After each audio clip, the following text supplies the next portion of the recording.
Pixar originally wanted Barbie to be in the first Toy Story. Oh, wow. But Mattel said no, because they didn't think it was going to be successful. Mattel. And then it became this big success, and they're like, it's infamous. Put Barbie in everything.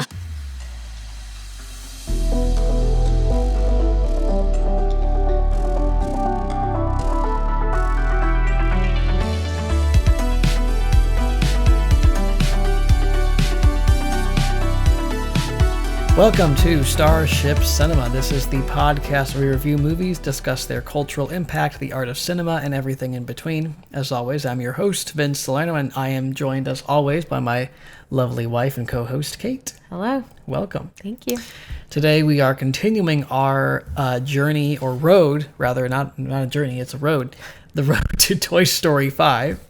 And we're continuing with the second installment in the series, Toy Story 2. This picks up, what would you say, 2-3 years after the first movie? It's gotta be 2. Yeah, 2 or 3. Andy is still playing with Woody and Buzz. They've become friends. They're his favorite toys. Woody is kidnapped by this greedy toy collector, and Buzz leads a daring mission to rescue him. Meanwhile, Woody finds out that he is a rare collectible Woody doll who is the star of a TV show called Woody's Roundup, where he meets his gang consisting of a cowgirl named Jessie, a horse named Bullseye, and a prospector named Stinky Pete. And over the course of the film, as Buzz is trying to move heaven and earth to rescue Woody, Woody is stuck with having to question the type of future he wants. One where he is adored and praised for the star that he is, or one where he is adored by one child, which will guarantee that that time with that one child will eventually come to an end.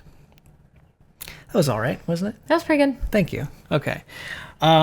So, yeah, Toy Story 2, as I hinted at before, I have a special relationship. Oh, not a relationship. I don't say relationship. I love this film. I really love this film in particular because this is the first Toy Story film that I grew up with. Mm-hmm. When I was a kid, I did not watch Toy Story 1. I don't know why. I don't think it was because my parents thought it would be too scary.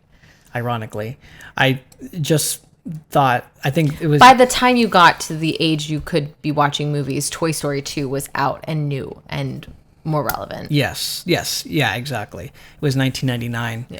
But I was already watching like Bug's Life in like 98 and all that. So, but I think it was just because I was born... At 3 years old? You're watching Bug's Life at 3? Probably, yeah. or maybe it was 99 because... It came out in 98, but I wouldn't have been able to watch it on VHS because we had it on VHS. Okay. Makes more sense. So Toy Story, I lost my train of thought. I was getting distracted there. But Toy Story 2, I wasn't old enough I was born in 95, the year Toy Story came out, which is probably why I didn't see it, didn't grow up with the original movie. Toy Story 2 was probably just, the hot kids animated movie, so my parents just rented it. We fell in love with it from there, and the rest is history. But my brother and I, we watched this movie 1,000 times over. It was this and Bug's Life and Monsters Incorporated and Lion King and Cinderella that were on repeat in our house. So this is where it all began for me, this movie.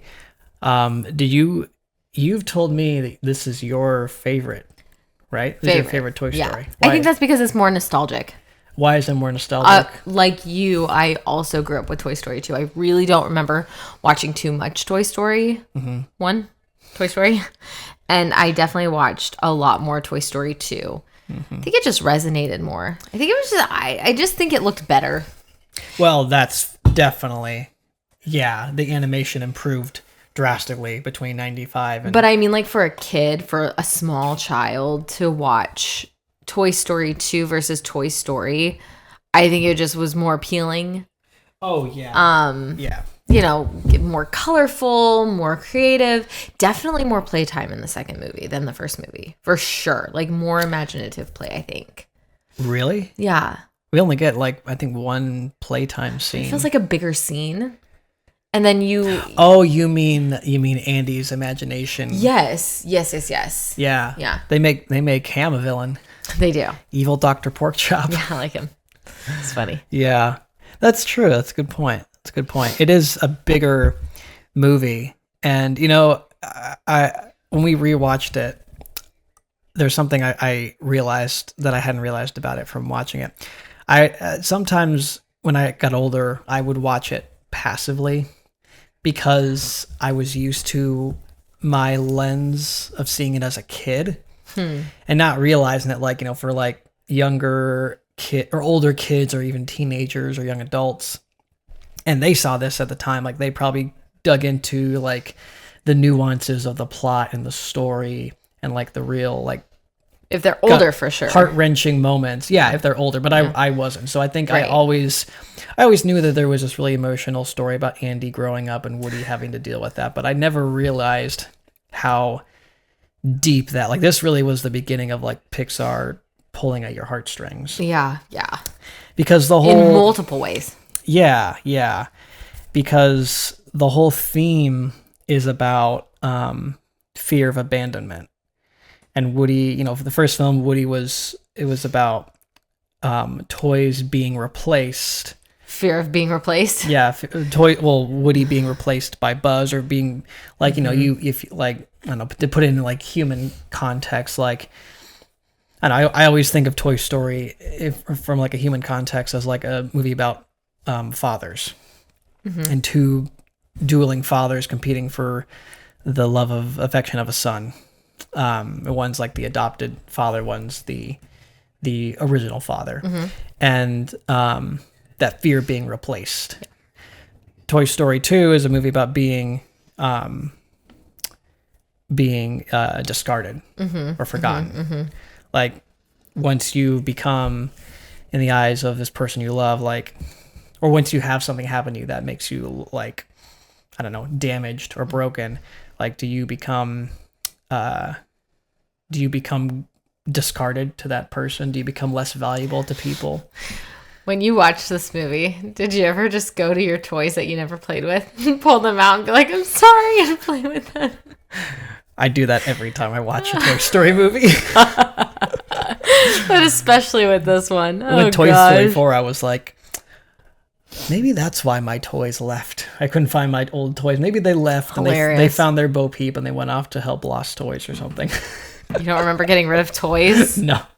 Well, there was one toy I lost. I mean, I actually, no shock, it was like a 6-inch Buzz Lightyear figure, and it was no different from any other Buzz Lightyear figure. I think it was actually from the Toy Story 2 movie line. And we went to this like ice cream parlor with me and my parents, my siblings, my whole family. And I was playing with it there, and I guess I left him there. I couldn't find him, and I lost it. That's really rough. Yeah, it was really rough. Wait, you lost it like you broke down, or you lost it like you lost your toy and you I lost my toy and then I lost it. Both, actually. Yeah.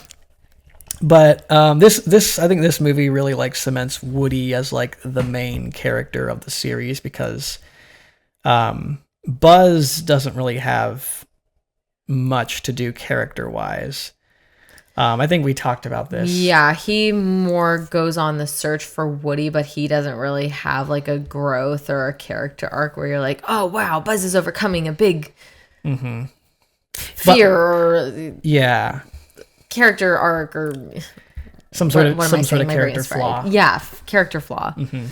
Yeah, Buzz doesn't change, but there's I thinking about it again. This is what I kind of discovered when I was looking at it from an adult lens. Buzz doesn't change, but he doesn't change for a good reason, because his role is to serve Woody's story, and the way he serves Woody's story is by near the end of the film, he reminds Woody of who he is. He's the one that gets to say to Woody this time, like, you are a toy. Yeah. Which I didn't even realize when I saw. I was like, oh yeah, now Buzz is saying to Woody what Woody said to Buzz. But when did you realize that for the first time? Well, I've always known he said it. Oh, no, but that they reversed the roles. This last watch. No. No, seriously. Like I There is no way. I kid you not. No, because I've like after Toy Story 3 came out, it was like I honestly I would like fairly exclusively watch 1 and 3 a lot, and I would kind of like think. But Toy Story 2 is the best one. Well, I mean to you, but well, I thought you liked it more than Toy Story. No, I Toy Story is my favorite movie. I thought we said Toy Story 2 was your favorite movie. No. What? It was my favorite movie growing up. There's the disconnect. Yeah. Okay. Yeah. But I just didn't realize. Wow. Yes, that's what's funny. Yeah. But also, sorry, I just hit the mic. You can cut that out. But also, it makes sense. Like he had to overcome that. The kind of like now helping other toys get over that. You know, you're not based in reality. You are a toy.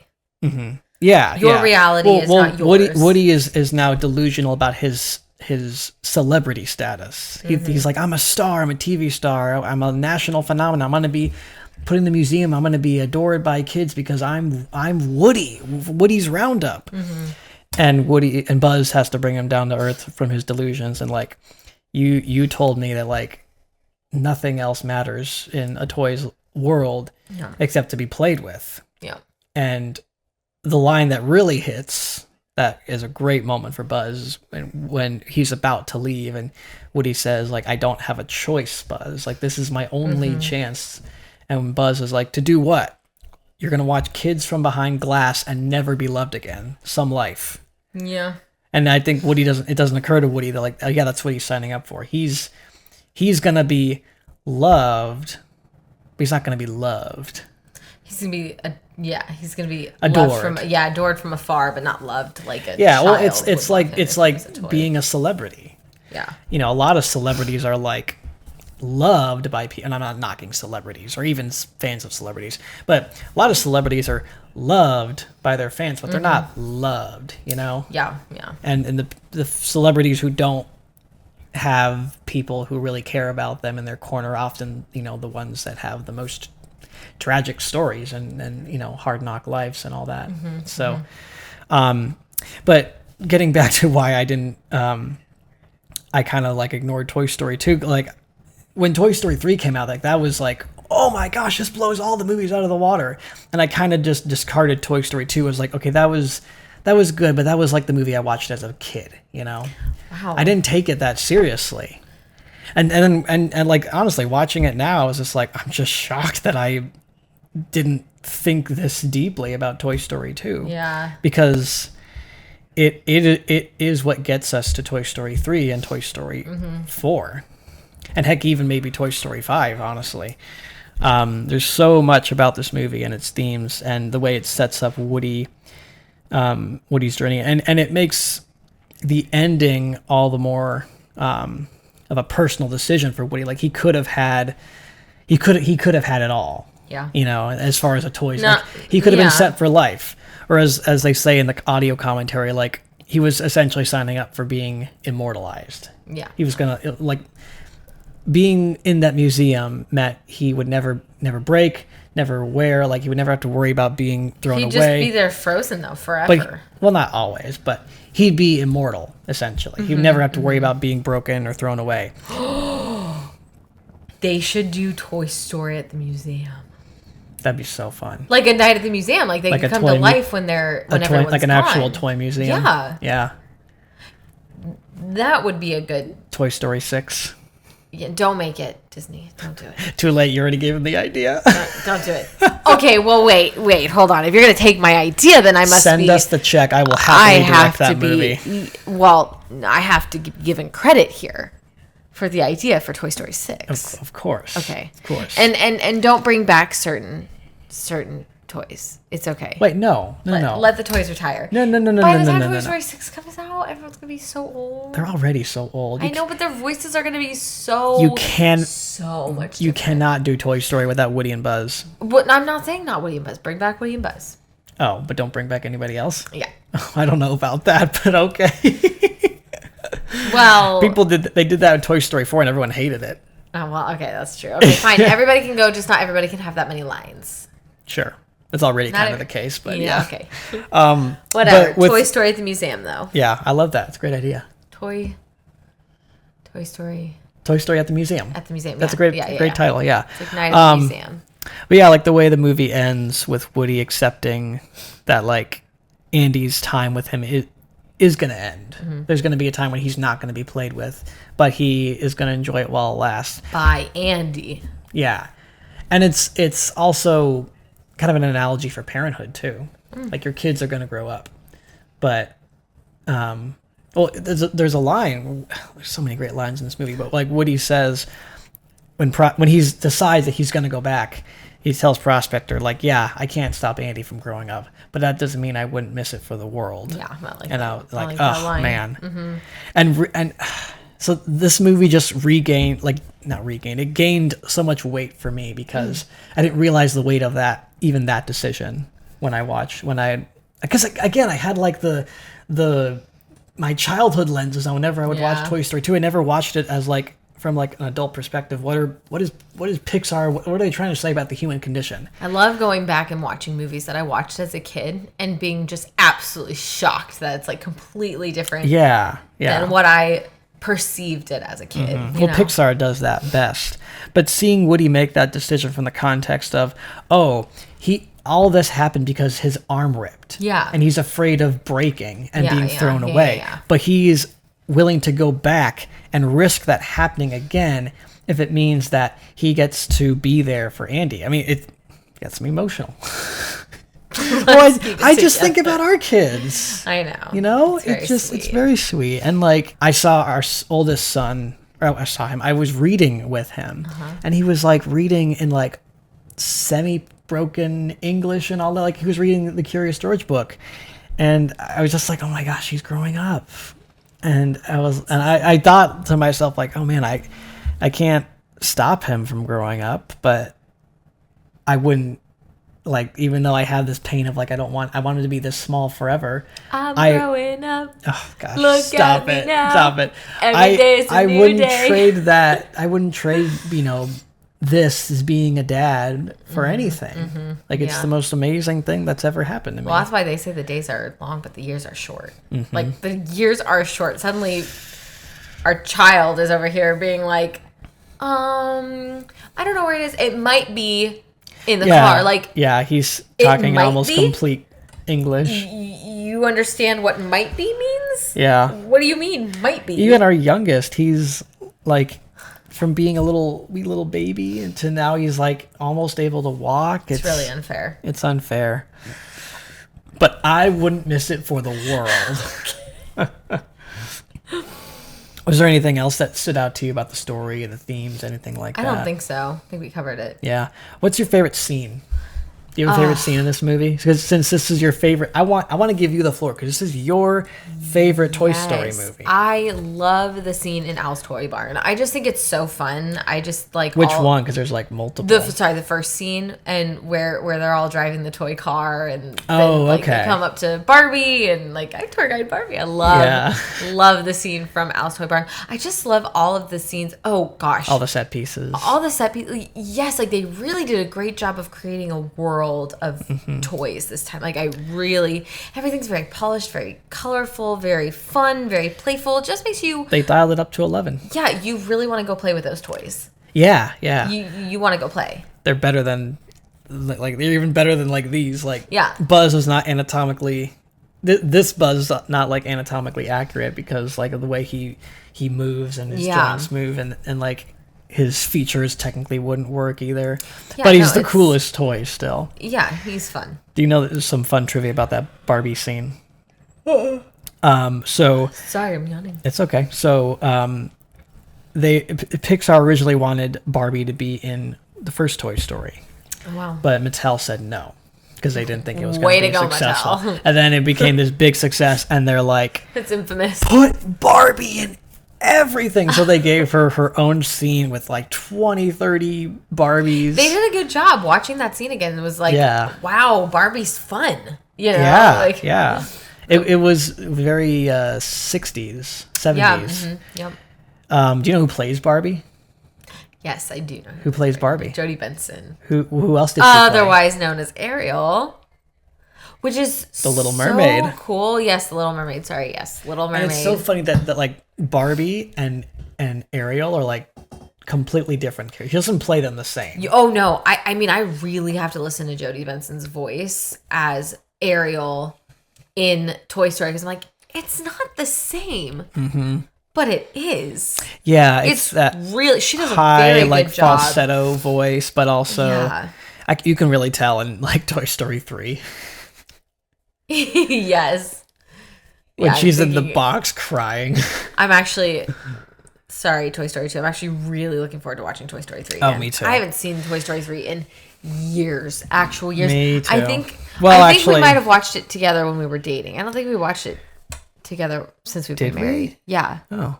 I mean, you might be right. I think we may have watched it after we started dating. I think we watched it at your house. Because I watched it.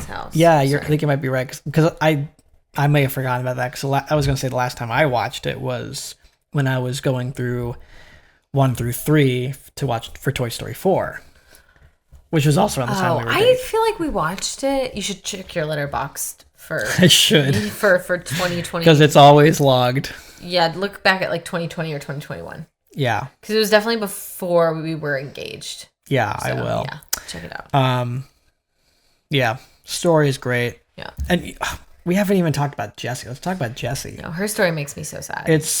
It drives home the theme of being abandoned, and we talked about this last episode. I really want to hit on this. Jessie is such a great character because when we meet her, she's already had her Andy story, and it ended badly for her. That's why she is the way she is. That's why she's this very fragile, emotional character. And then by the time we get to the end of Toy Story 3, she's on her 3rd kid. I don't think people realize that. That's why it's exciting going into Toy Story 5. She's on her 3rd kid, and she's already having this crisis of like, how do I maintain a relationship? How do I compete with tech with my 3rd kid? Yeah. At least you got a 3rd kid. Yeah. Like you keep getting reused. She's luckier than Woody. Yeah, seriously. Woody had a full arc with Andy and then like a couple years with Bonnie, but then like he went off on his own. So like, I've kind of poo-pooed like them shifting the focus away from Woody and Buzz and onto Jessie in Toy Story 5. But I do think Jessie is one of the most interesting Pixar characters ever made. So she's just fun. She is fun. She has a lot of energy. Yeah. Really like her story. I also don't think she's the main character. I think she is co-leading the movie with Woody and Buzz. Yeah, I definitely wouldn't call her a main character. No. I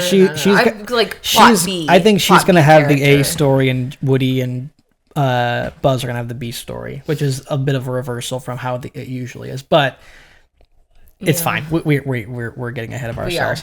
Well, you are. Yeah, I want to talk about the toys, the marketing, because just briefly, because this was when like my brother and we were like neck deep into Toy Story, like the toys and everything. I had the original 1995 Buzz. I think I mentioned that last episode, and it broke. This is actually the Buzz that my parents got me to replace that Buzz. I don't remember what he's called. I just called him Gray Buzz, but maybe we'll put a clip of this on screen for socials, but I'll show you here. This is a early version of the utility belt Buzz that in the movie. It's pretty rough. First off, he's silver and he's gray and blue. He's not exactly like this, but he's kind of like that. No, he's gray and purple. That's blue, isn't it? That's. Oh, are you colorblind? This is a great time to find this out. No, I'm not colorblind. I genuinely think that's purple. It's like a bluish purple. Because like that's purple. That's not the same color. Honey. Okay, we're gonna let our lovely fans and our lovely listeners decide. It's like the yellow. We're gonna make a poll. Is Ultra Buzz blue or purple? It's like the dress thing, white and yellow. No, because it's like not even blue and it's not purple. even a distinct color. It's just. What was it, blue and black? Black and blue. Black and blue, yeah. White and yellow. No, it's a different shade of purple, but it is definitely purple. I don't know about that. But wait, this is blue. Yeah, I know. Well, that is definitely purple. That is not the same color. Okay. Well, anyways, this is an early animation test because they were going to make the utility belt Buzz look different than the OG Buzz. And this is supposed to be like a small sequence where Buzz would just have a confrontation with him. He would gift him the utility belt and then send him off. But then they expanded that character's role. Interesting. But this Buzz is sort of based on that version of that, which I didn't know. I'm surprised they even sold that Buzz. Doesn't make any sense.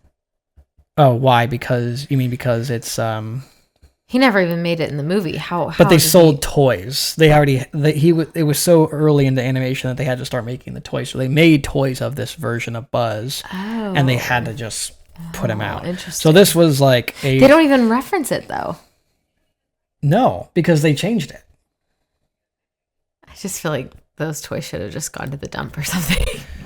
No, because they were them all. It created this great idea for the toy companies. Like they just made a bunch of different. There was like Water Buzz, Fire Buzz, Okay, Water right. Woody. Like I hear you. Like that big bin that you saw of all my Toy Story toys that were from the house fire. Like half of those were just like different variations of Buzz. Sure. This is another like toy mock-up of what he was supposed to look like. So again, unused concept, but I just thought that was cool. I wanted to point that out. So yeah, this is the actual life-size Buzz that I played with as a kid. And then here is actually probably one of my favorite collectibles. This is which is so funny because he's like the worst one you have. Well, only because his head is so heavy. He's also very pale. He's not. He's very pale. He's not that. I mean, he's actually pretty accurate to Woody. This is the Strummin string Strummin Woody. Our son He's loves got a hole in his hand. Guitar. Yeah, because he came with a guitar, and the guitar has this little sensor, and he strums and he sings all these songs, playing "You Got a Friend in Me." But I like this guy because he's like an actual rag doll. Like he's actually he's very floppy. He doesn't have a back pull thing. He doesn't have a pull string, which is why they gave him the guitar. And there's two other versions of this Woody doll that do have pull strings. But I got this guy. You mean the one our son has? Yeah. Yeah. His has a pull string. Well, which doesn't work. This exact version. They made a version of these with pull strings. Because that one he has is from 95. Interesting. But I got this guy at a garage sale, on Facebook Market in Lincoln, Nebraska. I was traveling through Lincoln for a wedding, and I just happened to find this guy online for a really good price. And so I was like, I'm in town. I'll pick him up. And then this is just Jessie from Toy Story 3. I think the Toy Story 3 rendition of Jessie. She has a pull string. You press her button and she speaks. Removable hat. Very, very basic Jessie doll. And a lot more sturdy than Woody. What button? Oh, that button. There, she figured it out. Like, what button? I hear her talking all the time. Buzz still talks too. I'm awake from hypersleep and ready for action. That's pretty cool. Yeah, I'm awake from Prepare for battle, Space Ranger. All right. Emperor Zurg. I'm surprised this guy survived because I played with him a lot. Yeah, he's got a lot of scuff marks. He doesn't look very pretty. Yeah. He was played with. He lived a good Yeah, life. he did. This has been our toy memorabilia toy collection segment of the show. There we go. We kind of talked about the new characters. They repackage a lot of moments, like all sequels. They repackage a lot of moments from the first movie. We didn't talk about Wheezy. Oh, we didn't talk about Wheezy. Wheezy's new. Yeah, he's cool. He's cool. He serves. I mean, he's fun, but he also, because he's voiced by Joe Raft, who's like the one. He passed away. He's one of the story geniuses at Pixar. He came up with all these great ideas. Oh, I love Wheezy. Yeah, he was. Oh, Jessie's going to sleep. This cowgirl's mighty terror. I'm gonna get a little shot. That's so scary.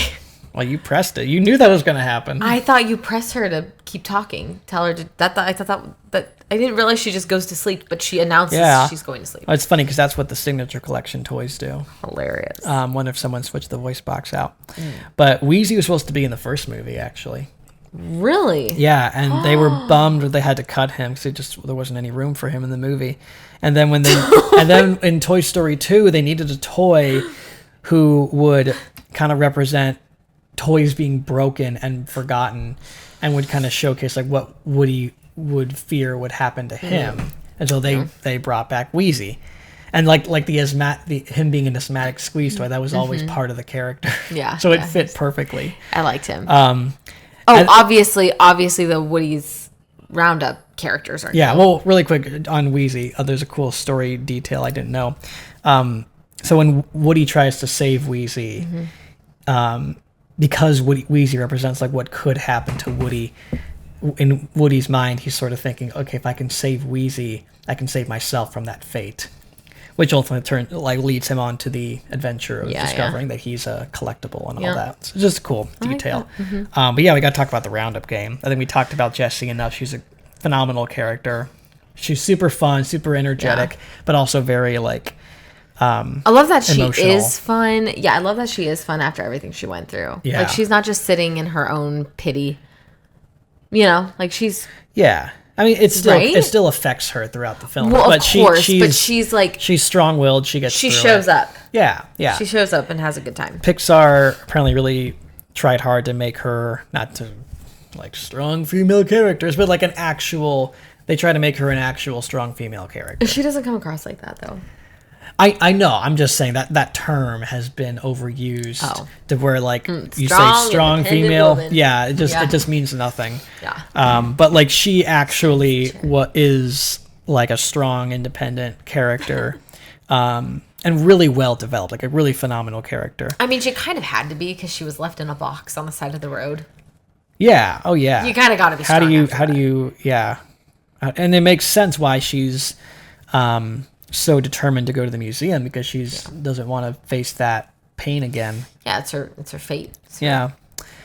Which it's a good segue into Prospector, because not only is he really funny, he's really like heartfelt. Not heartfelt. He's a very like comforting father figure to the gang. I was jumping ahead in my brain like, no, he's not. But then I realized, yeah, and you're talking about him at the beginning of the movie. Obviously, like again, watching the movie from a kid lens, you kind of think, okay, yeah, he's the villain. It's a twist. Yep. But then when you look back, you don't realize when you're watching, you don't realize just how manipulative he is. Yeah. Like, first off, he lies about the show being canceled. Like, the final episode. There was no final episode. Yeah. There was, because Woody watches it at the end. Yeah. But they say, but it was canceled. We never saw if you made it. Well, Jessie didn't see it. Did Woody see all of it? They never saw what happened, but like Woody singing. Yeah. That was the end of the final episode. Oh, so because remember you hear in the background, and like after Buzz shuts the grate, Woody goes like, "Everyone all right?" Yeah. And Jessie goes, "Sheriff Woody, I knew you'd make it." Oh, so he was coming into. Yeah. But wait, this is a huge continuity error. No, it's not. Yes. Because Jessie didn't know that that the show was canceled. She didn't see what happened, but even if she knew. But he did, and he said. No, he didn't. That nobody saw. But he heard them say, "You made it." But they never saw how it happened. But she says, "We never saw if you made it," and he does make it. He knows that he makes it.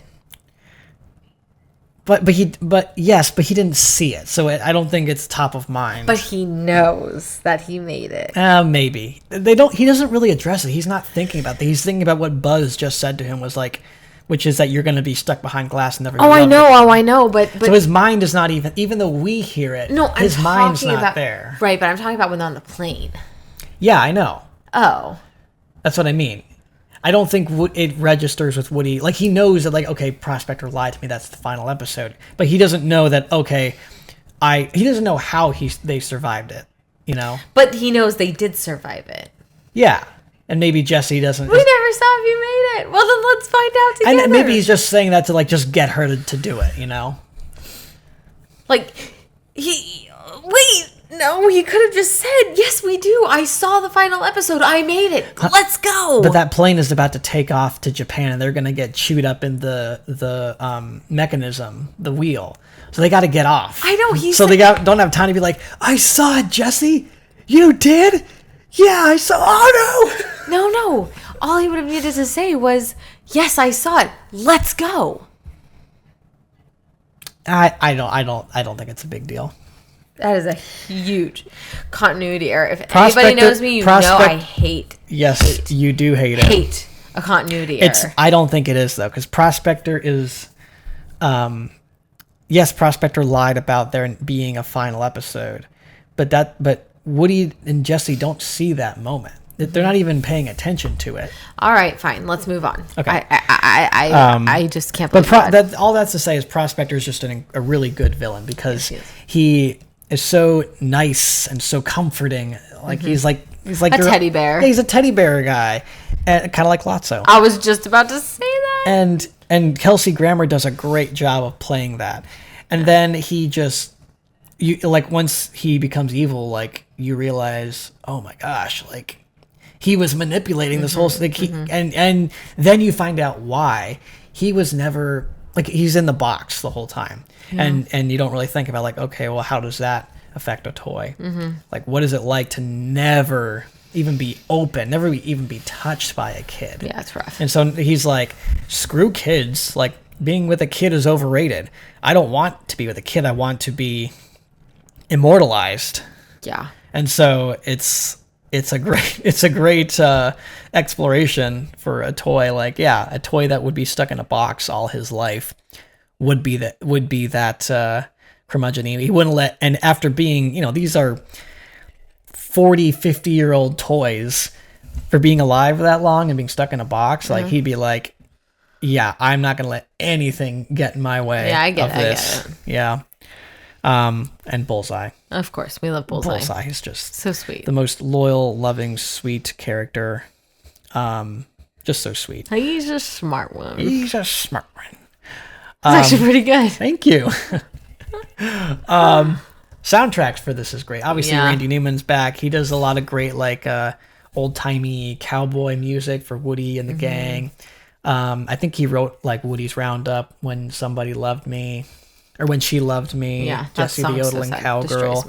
All that soundtrack is so fun. They just go all in on, like, the howdy-doody cowboy giddy up type music. It's just so good. Let's see, how long have we been going for? I don't know, a while. My eyes are actually getting pretty heavy. Oh, okay. Well, luckily we're getting close to the okay. Can we go for like 5 more minutes? Let's go like 5-10 more minutes. Okay. Let's talk about Toy Story 5. So by the ooh, what? Yeah, we gotta talk about Toy Story 5. When we're only at Toy Story 2? Well, we always talk about Toy Story 5 and like what's come out since, what we've learned about the movie. Okay. Because since we recorded the first episode of the Road to Toy Story 5, the first full trailer came out. When we were talking about Toy Story 5 in the first episode, we had only seen the teaser and the poster. We didn't really know much about the movie. Oh yeah, we've seen a whole trailer for it. So we finally know what the movie's like, the story and all that. Looks so good. So yeah, what do you think? The part that gets me every time is the song "You've Got to Find Me." Oh, the way they remix it for the trailer. Yes, makes me actually cry. Like, it's very epic trailery. Very epic trailer. I love it. I think it's really good. I think it's an excellent story for this time in our lives. Really, truly, Toys because versus tech is, as Woody says in the trailer, toys are for play, but tech is for everything. That is such a great line. Day-to-day life, work, tools, cooking, lifestyle. I mean, it's everything. It's for literally everything. Play. Yeah. Whole industries have been created just based on being on your computers, your laptops, your phones all day. Don't even get me started. Don't even get me started. Don't Don't get me started. I love my job. I just should probably put that out there. But we're not talking about like that. Like you edit. How is that related? I'm just saying, my world, my industries revolves around technology, and being plugged into technology. Okay, the plugged in part I understand, but like as far as like work goes, sorry, I'm sitting really close to the mic. I'm probably like spiking it's okay. really hard. I just mean like as far as like children and play and them being inundated in a technology. Yeah, kids specifically. And not even like kids, but like teenagers and young adults and like everybody our generation and then like 5 years younger, it's screwed because we've known nothing but technology. I'm sorry, but anybody who I don't know anybody who is, and I'm gonna be frank here, so I'm not even sorry if I canceled. I don't know anybody who would like outright has given their kid an iPhone or a smartphone or an iPad or anything. But if you do that and you're a parent, like that's kind of child abuse, is it not? Just based on what we know about technology. Knowing what's out there? It's like handing your kid a packet of cigarettes. Yeah. Well, no, wait, I shouldn't say that. Maybe it's like not abuse. I think it's neglect. It's neglect. Yeah, but I'm not. I don't want to use cigarettes. It's like handing your kid a case of beer. Yeah. Wait, why did you change from cigarettes to beer? Just because of what we know about nicotine. But there's chemicals in cigarettes. That's true. Never mind. You get what I'm saying. Okay. That's a whole other conversation. Not even remotely related to the podcast. It's very irresponsible. I mean, you can try putting on the parental controls. I'm sorry if that sounds harsh, but like there's no reason why your kid needs to have a iPad or an iPhone or no, and don't come at us with, oh, what if they need to reach me? The entire world has a phone at this point. What do you mean if they need to reach me? You can buy your kid a smartphone and pay for the minutes and all that. Like, that's fine. You mean a brick phone? Or a brick phone? Yeah. Tracker phone? Did I say smartphone? Yeah, you said smartphone. Sorry, I meant brick phone. Even like they have kids watches now where you can like call or track parents or track people. Like that's I mean, and okay. not even just that, but like it's really just like all of us, not even just kids, all of us. Like I think society is just becoming more lazy and so dependent on technology. And like you can't get like anything done. You can't focus on your hobbies. You can't focus on your hopes and dreams because you're just like inundated by like, oh, what's my social status on social media? They do such a good job of portraying what it's like for a kid to go from playing with toys all day to finally getting this technology, the screen, and they're just zombies sitting there, and there's only like 2 or 3 shots of Bonnie actually playing with the iPad, and those 2 or 3 shots convey everything. It's like, yes, that's like literally the Roomba real. Comes and hits her foot and she's just like lifts her foot, not even fazed. Doesn't care. Bonnie, screen time's over. Okay, zombie. You know, bedtime. Yeah, and again, like Toy Story, the way that they're dealing with this problem, like the toys take on like the role of the parents now, and they're it's like this allegorical existential representation of like what parents have to go through when competing with technology. Yeah. And like, just also the idea of like, you know, people don't play with toys anymore. Like, what is a toy? A toy is like a vehicle for imagination. Yeah. Like, yes, this is a Woody doll and you're going to play with him like Woody, but you can play with him however you want. Like, it is toys, and not even just Toy Story toys, just any toy is a vehicle for stimulating a kid's imagination and transporting them to a new world, creating worlds and just like endless possibilities. And a phone is kind of the same thing, but it's a mirror. It like reflects back to you and just like shows you all the things that don't actually benefit your life in any particular way. It actually horrifies me that, like, you know, when you and I were kids and babies, we would play with toys, you know, like they were meant to be played with. Toys, puzzles, books. When I say toys, I just mean we would play. We would play. Yeah. And because we didn't have outside, what's the word? Outside influence. Outside influence on like how you should play with something, how other people are playing with something. Like people didn't teach you how to play. You didn't see it on TV. You didn't hear about it on a podcast. You didn't watch your friends. You know what I'm saying? Like, Yeah. you just played with toys, and now it's frightening. Like, it actually scares me to see our own son kind of struggle with, like, how to play with a toy, because everything is electronic. Everything is on TV. Everything in a store is on a screen. Everything is someone's got an iPad or technology. Yeah. You just mean like when the TV is on? Yeah, or like when we're out, like there's no Oh, just quiet toys. Like the gone are the days of stuffed animals and pretending that your stuffed animals like need to go to the vet, or you know, you're taking them for a walk, or your American Girl doll is having a tea party with her friends, or whatever it is. Gone are those days. No, I don't think those days are gone. It's just harder to maintain that. You just got to be really careful what type of things you're bringing into your home and what you're letting your kid play with. That's what I'm saying. Thankfully, we don't have anything like that. Oh, I the mean, monitor died. Oops. Sorry. That's all right. Do you need to go get it? No, I'll wait, but we're almost done here. So yeah, I'll the just wait. TV is like the only thing. But anyways, like it'll be interesting to see how Pixar handles this. And I know they've said that like technology is not like the villain in this story, or at least it's not fair to like blame the problem on technology. Right. So I'm curious to see how they're gonna handle the whole issue. My favorite thing in that trailer was Woody and Buzz reuniting. Yeah, that was like, great. I watched that clip 1,000 times over, and oh man, this movie is going to give me what I've always wanted since Toy Story 1, which is Woody and Buzz seem to be together for like a good majority of the film. We have not gotten really good Woody and Buzz moments since Toy Story 3. Well, not even Toy Story 3, because they're apart for half the film.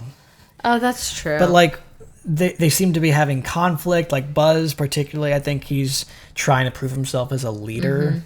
I think there's a lot of hints that that's going to be his arc in the movie. And I think Woody doesn't see Buzz as a leader. He sees him as his number two, and they're having like a back and forth. And maybe Woody's arc will be seeing Buzz take on a leadership role and maybe prove himself to Jessie, who's now the leader of the toys. And I can't really say what Woody's arc is, except he just wants to help his friends, because Woody's story was kind of told in 4, but that doesn't mean they can't do more with him. What's my favorite part of the trailer? Toy Story 5 trailer. What's my favorite part? What are you, some sort of old man toy? What? She thinks you're old because you're bald, Woody. Well, you do it better. She thinks you're old because you're bald, Woody. Woody in this movie, he's got a great look, by the way. Like, he's got a Clint Eastwood style man with the man with no name poncho. Love it. He's also got a bald spot, like right here. Someone needs a brown marker. He's a brown marker.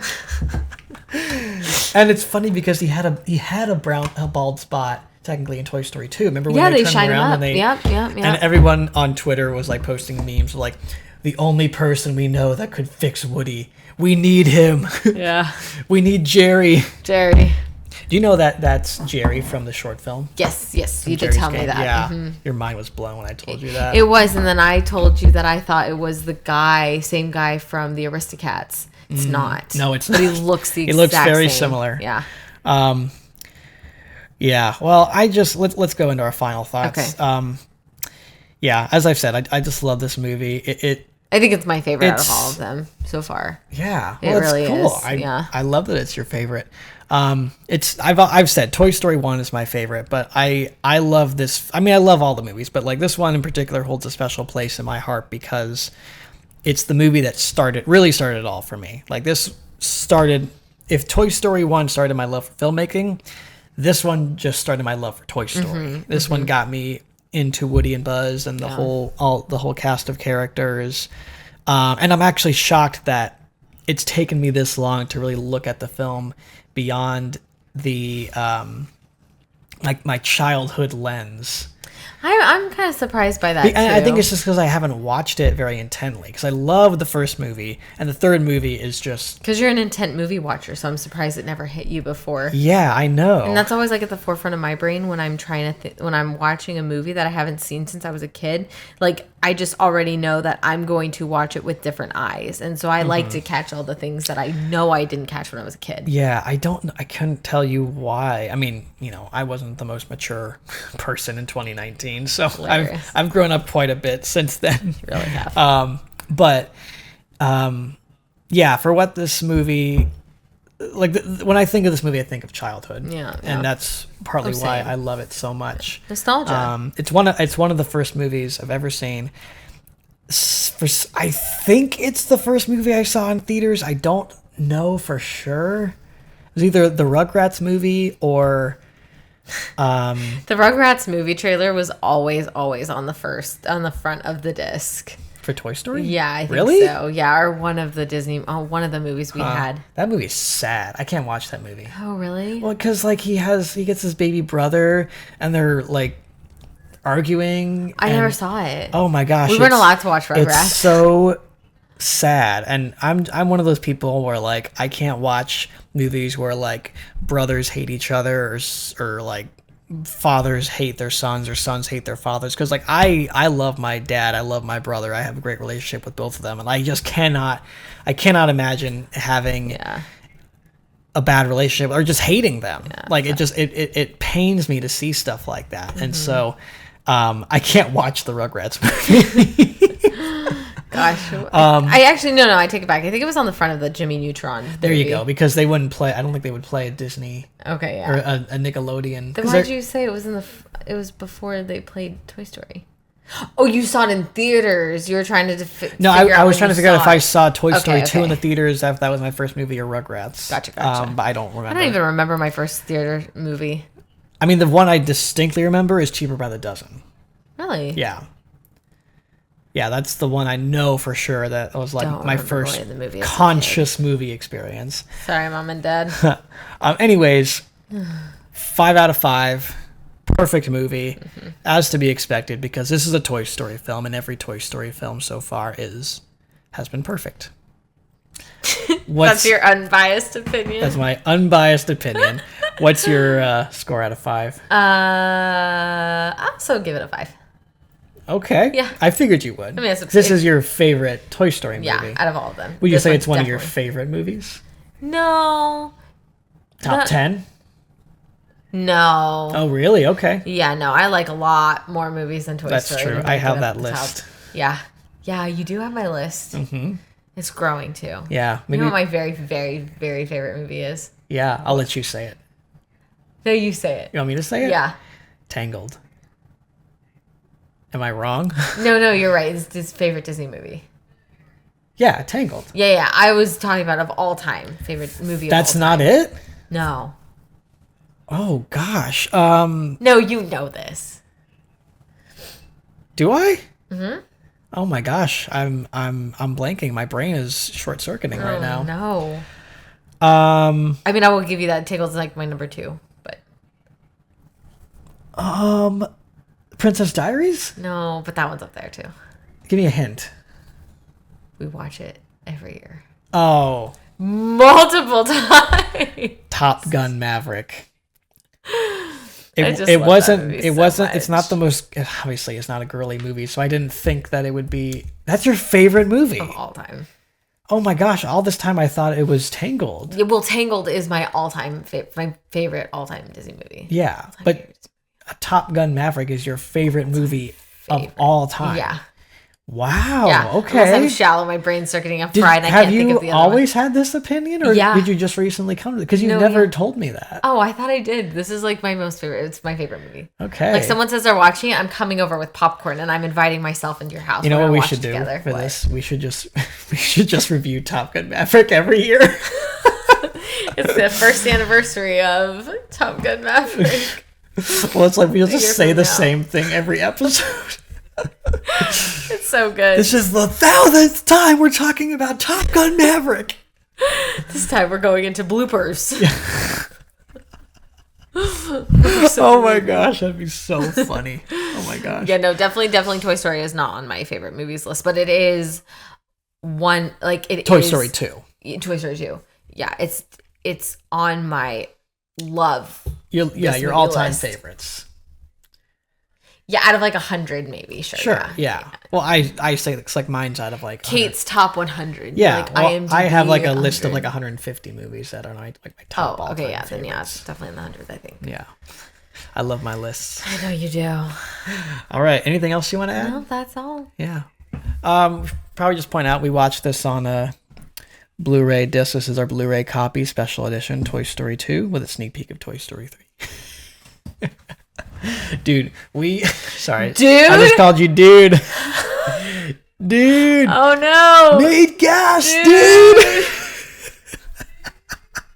dude. Sorry. Okay. We really need to. One more thing. Okay. More thing. So, when Toy Story 2 came out on DVD, it was a big deal because it hadn't come out on DVD yet, and it was a special edition copy. I don't think you can actually hear that. I don't think it comes up on the mic. Oh, thank goodness! It This didn't- whole time, it didn't like, come up trying not last to time. It could be move. wrong, but it didn't come up on the last episode. Oh, that's good. So when it came out, we got it obviously, and we watched. This is how much we watched it. It started to like scratch a ton, to where it was unwatchable. Oh, that's rough. That's how many times, even when we got it on DVD, that we watched Toy Story 2. That's pretty insane. Yeah. That's a lot. That's Yeah. a lot of times. That's too That's many. how much we love You're it. revealing too much about yourself right now. I've been doing this for almost over 10 years. I think I revealed way too much about myself. I'm kidding. Anyways. All right. Well, that's all we got for this this installment, this transmission. That's the word I was looking for. I'm trying to use all the Starship sci-fi Yeah, I like it. words. This is the end of our transmission on the Starship Cinema. I hope you guys enjoyed this episode. Please like and subscribe to this show, this podcast, this YouTube channel. You can watch other episodes of the Starship Cinema podcast and everything else on my channel. We are now officially up on Apple Podcasts. We weren't for a while, and I fixed it. We are on Spotify and we are on Apple Podcasts, so you can listen to Starship Cinema on all three of those platforms and wherever else you listen to podcasts. Kate, my love, thanks for joining us as usual. Thank you. And I don't know if you're going to be on the next episode. I don't know what the next episode's going to be, but Okay, well, you'll be back. I'll be back. She'll be back. She'll always be here, one way or another. I'm always here. Yep. Always watching myself. Always. They're gonna make Monsters Inc. 3. I know, we gotta talk about that next time. Yeah. Well, all I have to say is that I'm excited. Yeah, me too. That's really all I have to say. You could say that's all for today. We're landing or something, like we're landing, like time to land or something. Yeah. I don't know. Touching down. Touching down. Yeah. Ending transmission. Kirk out. Like, what does a pilot always say at the end of a flight? Well, I'm thinking like Star Trek. You know. See, I never saw Star Trek. Yeah. Well, I think they begin transmission, stuff like that. Sorry, I'm gonna pull it together. Huh? Yeah. Captain's log, Starship, Cinema, whatever. Okay. All right. Thanks for watching, everybody. Have a great day or evening, whenever you're listening or watching. God bless. Peace out.